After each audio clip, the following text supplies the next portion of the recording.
Thank you so much. And it is a pleasure to be here today on behalf of Rights of Women. Let me just move that so you can hear me at the back.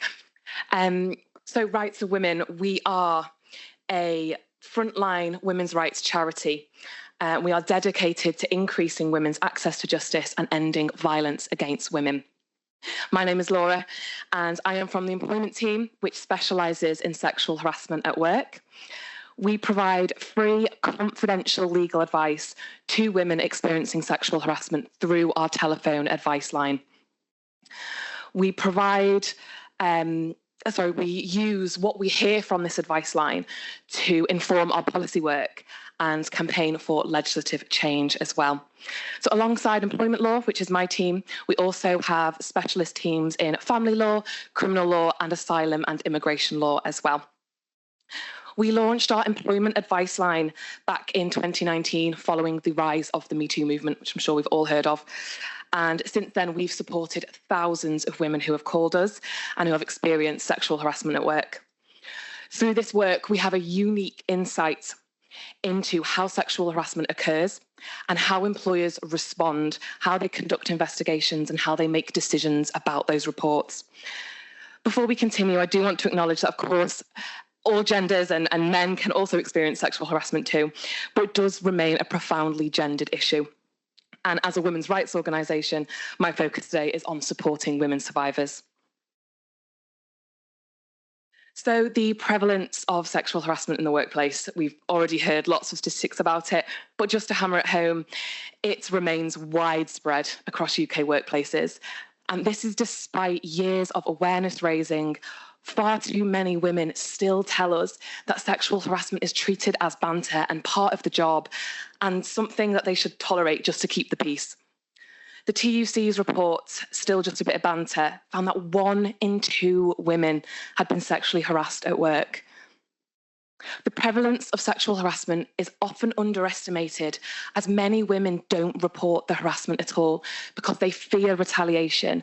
They fear damage to their career and they fear not being believed. We must also recognise that sexual harassment is an intersectional issue.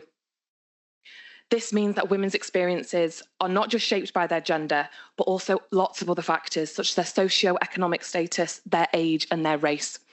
Of the thousands of calls we've taken at Rights of Women, 45% of those women have experienced multiple forms of discrimination, and of those, 37% were race-related. As we know, women in public-facing roles such as hospitality, healthcare, retail, transport are often at particularly high risk. Tackling sexual harassment therefore requires confronting not just sexism, but the wider inequalities that make women more vulnerable, make some women more vulnerable than others and less able to seek justice. So as I mentioned, we have our sexual harassment advice line. That is run by myself and I am supported by a team of qualified women employment lawyer volunteers. That's a bit of a mouthful. And they provide specialist trauma-informed legal advice to women experiencing sexual harassment at work.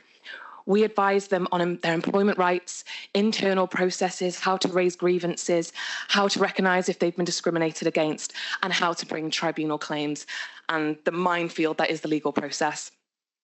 We support women who are being victimised and pushed out of their workplaces after reporting sexual harassment or another form of abuse against them. We help women understand their legal and also their practical options at what is often an extremely stressful and isolating time in their lives where their career is on the line. Now, some trends that we often hear on our advice line every day is that the legal definition of sexual harassment is not well understood by employers or employees. And that is something that the next speaker is going to sort of go through with you as well. Women report a lack of belief and support from their employers. Employers frequently fail to follow proper grievance procedures and fail to implement the preventative measures under the Work Protection Act, which we've mentioned. Victim blaming is common, and employers are often applying the wrong standard of proof in investigations. Women rightly fear retaliation for speaking out and raising concerns, and especially women in smaller or family-run organisations often feel unable to report sexual harassment at all. When women do report, they are forced out of their job and made to sign settlement agreements that contain strict NDA clauses and confidentiality provisions as well. So crucially, our advice line not only provides essential advice to these women, it highlights the real gaps in the law that we currently have. And it means our callers' experiences directly shape the legal reforms that we then go on to campaign for as a sector. So our policy and campaigning work. So we see firsthand how current workplace protections are often failing women, despite all of the changes we've seen come in. And that's why, alongside our advice line, we've been campaigning for stronger legal and policy frameworks to protect women from sexual harassment at work. We are part of the This Is Not Working Alliance, alongside organisations such as Susie Lamplugh Trust, that campaign for the changes introduced through the Worker Protection Act, which again, Jade, the next speaker, is going to go into in a bit more detail.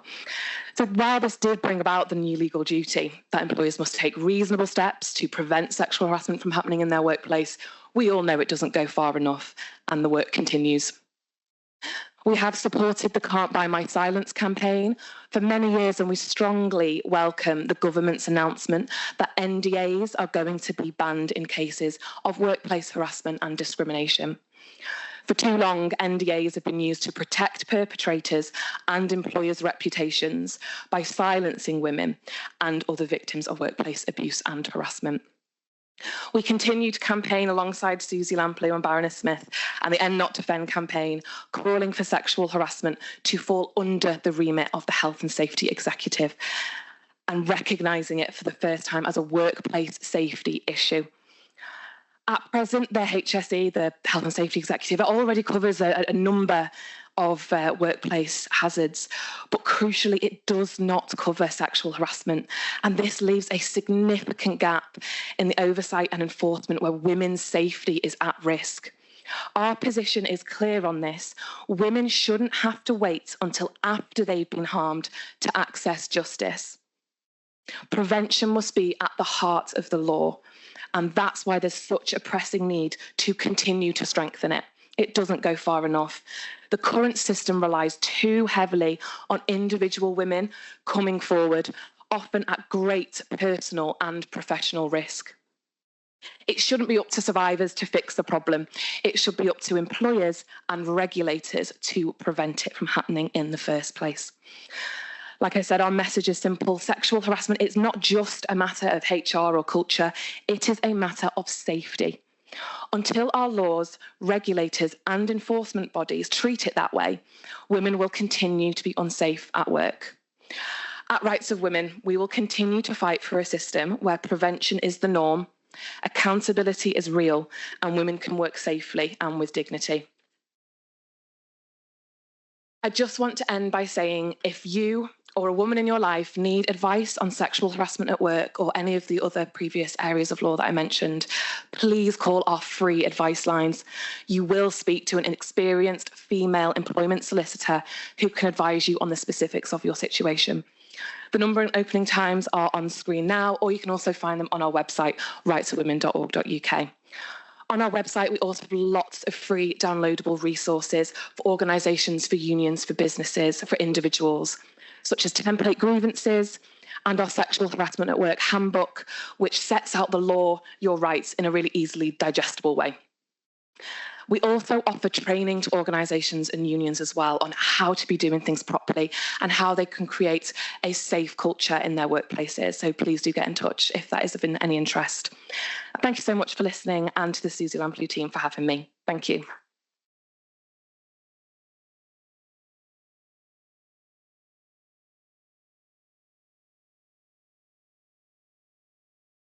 Thank you so much, Laura, and wow, what an amazing overview of all the work that Rights of Women have done for these many decades, and highlighting all the resources that are available. They're brilliant resources. I'd really recommend you take a look.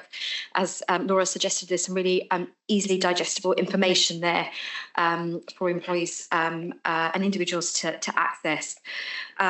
It's such an important advice line, and it's so important that we are able to use what survivors are telling us to be able to influence policy and practice. And as you say, prevention is what really needs to be central here, not justice after harm. So thank you very much, Laura.